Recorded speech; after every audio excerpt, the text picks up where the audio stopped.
Pemirsa Madu TV Nusantara, terima kasih masih tetap bersama kami dalam acara Santri Solan Kiai Madu TV Nusantara, sejukkan hati, damaikan jiwa. Baik Ustaz, tadi sudah dipaparkan banyak sekali mengenai metode menentukan awal Ramadan. Nah, kira-kira siapa saja sih yang berwenang untuk menetapkan awal bulan Ramadan? Iya, pertanyaan yang bagus sekali. Karena apa? Sering sekali kita belakangan ini atau sejak lama sebenarnya itu senantiasa ada perbedaan pendapat dalam menentukan awal Ramadan, sehingga terjadi semacam kekisruhan di masyarakat tentang awal Ramadan, terutama kalau awal Syawal.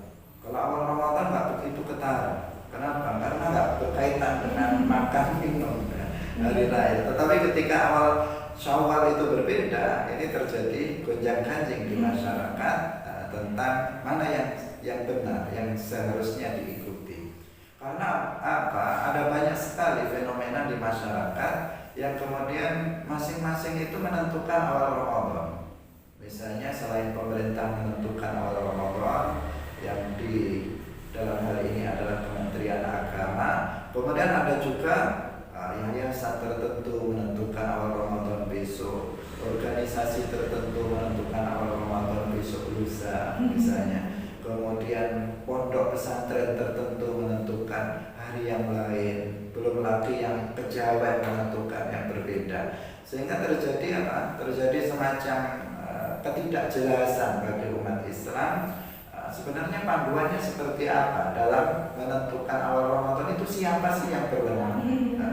Siapa yang berwenang untuk melakukan penetapan? Dalam bahasa agamanya namanya isbat. Siapa yang melakukan isbat? Yang berwenang itu siapa? Agar umat Islam bisa bersatu mengikuti itu, tidak kemudian berbeda-beda.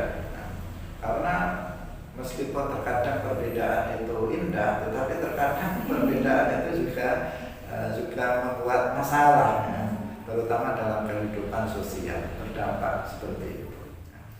Dalam hal ini, Nahdlatul Ulama NU itu sudah sejak lama, itu sudah membuat sebuah keputusan diantaranya. Tetapi perlu sebelumnya kami promosikan terlebih dahulu kepada pemirsa Madu TV dimanapun berada, bahwa LDNU Kabupaten Kediri itu sudah mencetak sebuah buku pedoman yang kita beri judul Pedoman Ibadah Ramadan dan Syawal. Buku ini buku yang kecil tetapi lengkap, Ini sebagian masyayikh, sebagian para kiai mengatakan ini adalah buku pintar. Buku pintar. Pintar apa? Pintar jadi apa saja bisa kan? Kita mau jadi apa saja kalau ini ada di saku kita bisa. Jadi imam tarawih bisa. Mau jadi Bilal bisa. Mau kultum jadi ustaz bisa. Karena isinya di sini juga ada itu. Mau jadi muraqi sholat Idul Fitri bisa. Mau jadi imam sholat Idul Fitri, mau khutbahnya hari raya juga ada di sini.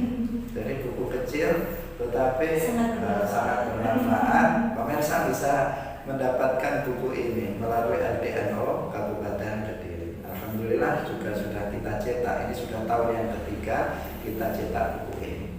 Di antara isi buku ini yang kecil ini adalah juga tentang terkait dengan ini, yaitu metode penentuan awal bulan Ramadan. Di sini kami kutip tentang siapa yang berwenang untuk menentukan awal atau melakukan isbat bulan Ramadan itu siapa. Dalam Muktamar NU, juga dalam Munas Alim Ulama, di NU itu ada Muktamar, itu yang tertinggi. Kemudian ada forum namanya Munas Alim Ulama, Musyawarah Nasional Alim Ulama. Dalam Munas Alim Ulama NU tahun 1983, ketika itu saya masih berumur 4 tahun, kalau 3 tahun, masih kecil. Mungkin Nah, itu juga dalam keputusan Muktamar NU yang ke-27, yaitu tahun 1984, setahun kemudian di situ Bondo. Kemudian juga tahun 1987 ini juga dalam Munas Alim Ulama NU. Nah, itu diputuskan berarti berkali-kali. Artinya berarti ada orang juga yang nggak setuju, kemudian ditanyakan lagi, ditegaskan lagi, ditanyakan lagi, ditegaskan lagi. Bagaimana penegasannya? Dikatakan di sana bahwa perkumpulan atau lembaga-lembaga di luar pemerintah, apalagi perorangan, lembaga organisasi di luar pemerintah, apalagi perorangan, dalam pandangan fikih tidak mempunyai wewenang, tidak memiliki hak apapun untuk mengisbatkan atau menetapkan kapan datangnya awal bulan. Karena penetapan awal bulan Qamariyah adalah wewenang pemerintah. Adalah wewenang pemerintah. Ini yang mengatakan bukan saya hanya membacakan penegasan dari Munas Alim Ulama, juga penegasan dari Muktamar NU yang ke-27 yang menegaskan bahwa penetapan atau isbat itu adalah wewenang pemerintah. Artinya masyarakat tidak perlu bingung siapa yang diikuti dalam penentuan awal Ramadan, isbat pemerintah.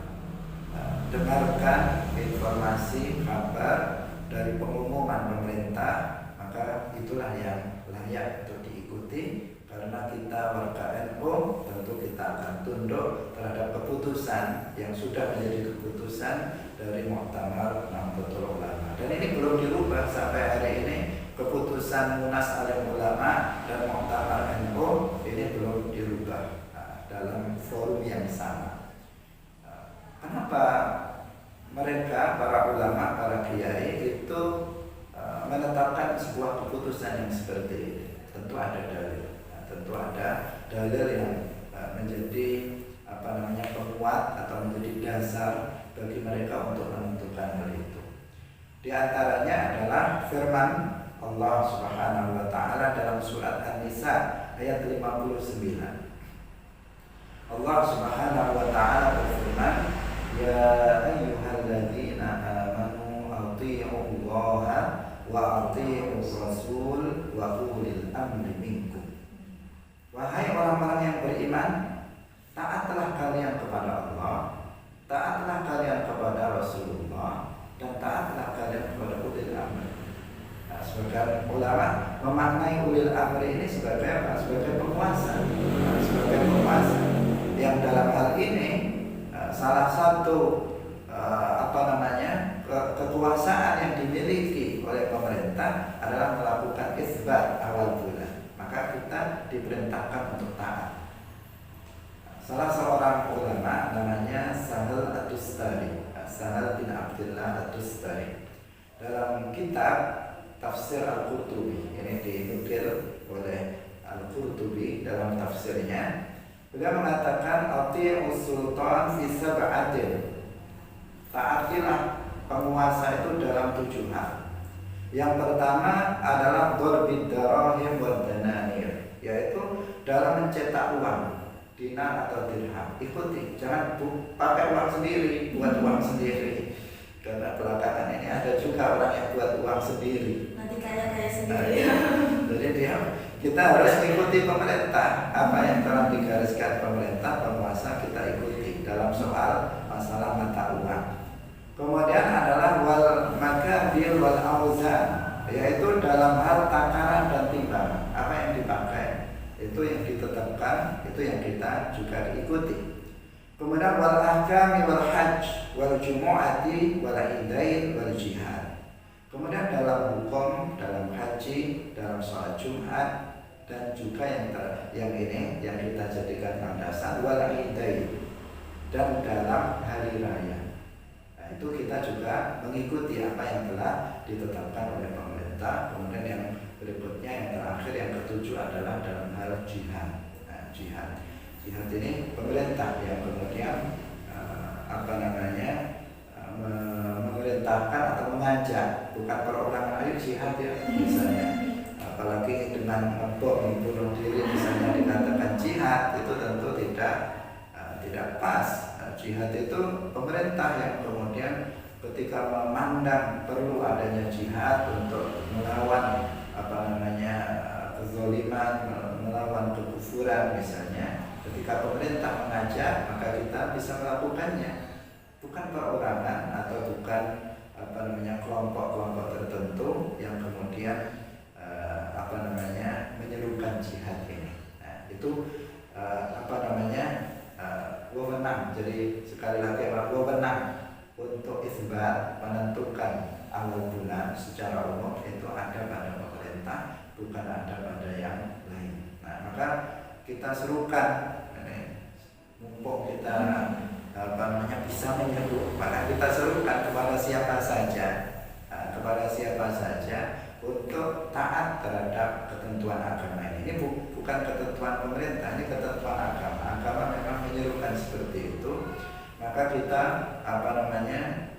harus terutama bagi para orang-orang yang memiliki pengaruh di masyarakat, jangan ikuti hawa nafsu, tetapi ikuti ketentuan agama agar masyarakat kita, orang-orang yang kita pimpin itu bisa tenang dalam beribadah, dalam menjalankan agamanya. Kalau seandainya misalnya ini pemerintah menetapkan awal Ramadan atau awal Syawal hari ini, kemudian ada sekelompok kecil karena dia bilang masih besoknya misalnya, atau sekarang belum, dia sudah menentukan. Kira-kira perasaan sekelompok kecil itu tenang nggak dalam menjalankan? Pasti enggak. Umumnya belum, saya sudah sendiri. Meskipun dia menjalankannya karena perintah dari sang pemimpin, sang tokoh, tapi dia tidak menjadi tenang ketika kondisinya seperti itu. Mungkin itu. Jadi prinsipnya apa? Wewenang pemerintah. Jadi perlu kita garis bawahi dan juga sebagai pengingat untuk pemirsa yang ada di rumah, bahwasanya kita harus mentaati sesuai dengan apa yang termaktub di dalam Al-Quran. Ya ayyuhalladzina amanu atii'u Allah wa atii'ur rasul wa ulil amri minkum. Kemudian kedudukan hisab, Ustaz. Kedudukan hisab dalam menentukan Ramadan ini, Ustaz. Jadi tadi sudah kita jelaskan dari awal bahwa kita sama sekali tidak menyinggung hisab dari awal. Tetapi pada faktanya kita di NU sendiri ahli falak itu umbruan, ya. Jadi karena di pondok pesantren ini kan diajarkan ilmu falak, ilmu hisab itu, ilmu hisab. Tapi bukan ilmu hisab tadi itu, merokok. Saya ahli hisab tapi ahli merokok, bukan itu. Tapi ahli hisab, ahli falak. Di kita banyak, apalagi zaman sekarang ini semakin hari metode hisab ini selalu berkembang dan ketepatannya itu sudah hampir 99%, hampir 100% itu tepat. Itu sudah dilakukan uji coba. Dalam hal ini bagaimana kedudukan hisab yang ditanyakan? Karena kita tahu sebagian ada organisasi atau sebagian orang itu menggunakan hisab dalam menentukan awal Ramadan. Pertama begini, kita mengatakan bahwa hisab itu adalah penting. Hisab itu penting, bukannya tidak penting, tetapi sangat penting sekali. Tetapi hisab ini kita akan panjang nih membahas tentang ini. Baik, Ustaz, karena pembahasannya akan panjang, panjang, bisa kita lanjutkan kembali kajian kita hari ini. Baik pemirsa Madu TV Nusantara, jangan kemana-mana, tetap di Santri Soan Kiai Madu TV Nusantara, sejukkan hati, damaikan jiwa.